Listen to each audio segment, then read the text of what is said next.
ကြောက်ဖျားမြစ်ကြီးကိုမြင်ရတဲ့ luxury ကုန်းတစ်ခုနဲ့မိတ်ဆက်ပေးချင်ပါတယ်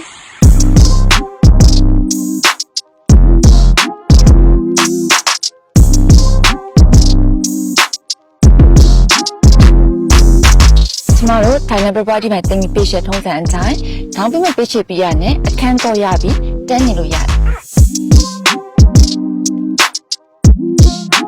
ပေးချေရမယ်ကျမနာကလည်းဝင်ပြီးစီကိုပေးချေရမယ့်အချိန်ကာလကိုလည်းညှိလို့ရတယ်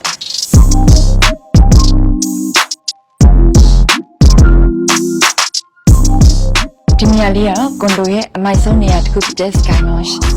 အခန်းထဲမှာပြည်နေနေဖြစ်ဖြစ်တငယ်ချင်းနဲ့အလဲလာတဲ့အခါမှာပဲဖြစ်ဖြစ်အလုပ်လာလုပ်တဲ့အခါမှာပဲဖြစ်ဖြစ်အပန်းပြေးနိုင်လို့ရတဲ့နေရာလေးတစ်ခု Sky Lounge ဆိုတဲ့အတိုင်း view ကတော့ share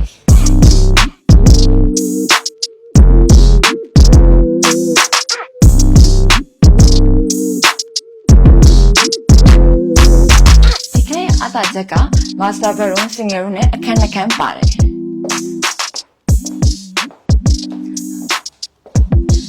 master bedroom နဲ့မှာလည်းဘိုက်ကာကိုဆွဲဖွင့်လိုက်တာနဲ့ကြောက်ဖျားမြစ်ကြီးကိုတန်းမြင်ရတယ်